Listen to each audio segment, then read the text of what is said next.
Assalamualaikum warahmatullahi wabarakatuh. Perkenalkan, nama saya Lia Feranita, kelas 10 IPS 1, absen 18 dari SMA Negeri 1 Asembagus. Di sini saya akan menjelaskan tentang reproduksi bakteri. Sebelum masuk ke penjelasan saya, jangan lupa like, comment, and subscribe di bawah ini. Perlu kalian ketahui, bakteri atau eubacteria berasal dari bahasa Yunani. Eu berarti sebenarnya. Untuk bakteri sendiri berasal dari kata bakterion yang artinya batang kecil, sama seperti makhluk lainnya. Bakteri juga bisa bereproduksi. Salah satu pemanfaatan reproduksi bakteri adalah untuk menghasilkan hormon insulin. Reproduksi bakteri bisa terjadi dalam dua tahap, yaitu tahap pertama reproduksi aseksual, tahap kedua reproduksi seksual. Reproduksi aseksual ialah bakteri mengalami reproduksi aseksual dengan cara pembelahan biner, yaitu pembelahan dari satu menjadi dua sel dan seterusnya. Berikut ini adalah tahapan bagaimana proses terjadinya reproduksi aseksual bakteri secara biner. Di sini terdapat dinding sel, membran sel, pemanjangan nukleoid terbagi, dinding sel dan membran sel mulai membentuk sekat atau septum. Sekat pemisah terbentuk dua anak sel. Reproduksi seksual. Reproduksi seksual bakteri bisa terjadi melalui mekanisme rekombinasi gen melalui tiga cara, yaitu konjugasi, transduksi, dan transformasi. Konjugasi adalah tahap reproduksi seksual pada bakteri yang ditandai dengan pemindahan materi genetik secara langsung.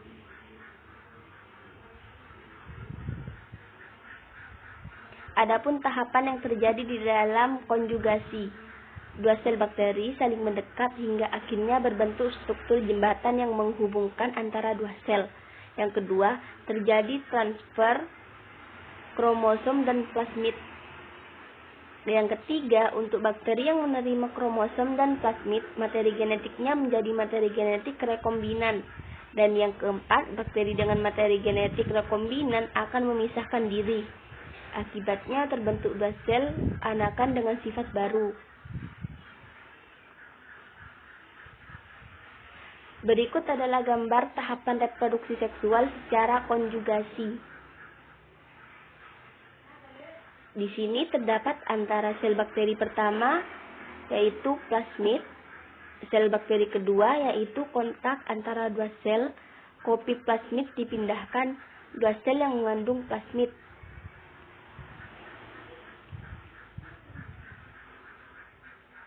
Transduksi. Pada proses transduksi melibatkan peran organisme lain, yaitu adalah virus. Virus yang paling sesuai digunakan untuk proses transduksi ini adalah virus Pak temperat. Virus tersebut mampu mereplikasi secara litik dan lisogenik. Adapun tahapan dalam transduksi adalah sebagai berikut. Bakteri diinfeksi oleh virus Pak sehingga virus mengandung DNA bakteri tersebut. Yang kedua, virus Pak tersebut kemudian akan menginfeksi bakteri-bakteri lainnya. Akibatnya, terbentuk bakteri baru dengan rekombinasi gen sesuai dengan rekombinasi gen pada virus penginfeksinya. Dan yang ketiga, sehingga terbentuklah bakteri-bakteri rekombinan. Berikut adalah gambar tahapan pada proses reproduksi secara transduksi. Di sini terdapat antara bakteriofag, kedua infeksi fag, yang ketiga pelepasan fage, yang keempat reinfeksi bakteri baru, dan yang terakhir sel rekombinan.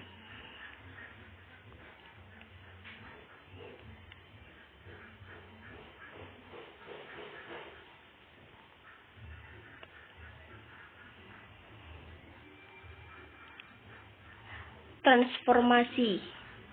Jika pada konjugasi bakteri akan memindahkan materi genetiknya melalui jembatan penghubung, pada transformasi tidak demikian. Pada transformasi, materi genetik akan dipindahkan oleh bakteri secara langsung atau tidak melalui jembatan penghubung atau jembatan konjugasi. Biasanya, bakteri yang mampu bertransformasi adalah bakteri yang memproduksi enzim tertentu. Contohnya adalah Rhizobium, Neisseria, Bacillus, dan Pneumococcus. Berikut adalah gambar tahapan reproduksi bakteri secara transformasi. Di sini terdapat antara sel bakteri ke kromosom dan DNA bebas. DNA diambil oleh sel, rekombinasi DNA ke dalam kromosom, dan sel rekombinan. Peranan bakteri dalam kehidupan, baik yang menguntungkan maupun yang merugikan. Bakteri yang menguntungkan bagi kehidupan adalah bakteri yang bermanfaat bagi produksi makanan, misalnya Lactobacillus sp, pembuat terasi. Bakteri penghasil antibiotik, misalnya Streptomyces glyceus, penghasil streptomycin. Bakteri penyubur tanah, misalnya Nitrosomonas dan Nitrococcus, penghasil Floram Canicol. Bakteri yang merugikan, penghasil racun, misalnya Pseudomonas cacovenenas, penimbul racun pada tempe bangkek. Kedua, pembusukan, menimbulkan penyakit pada manusia, misalnya Salmonella typhosa atau penyakit tifus.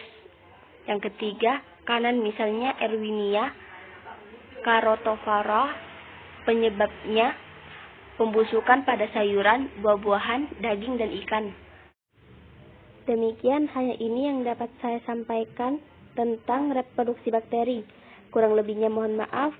Wassalamualaikum warahmatullahi wabarakatuh.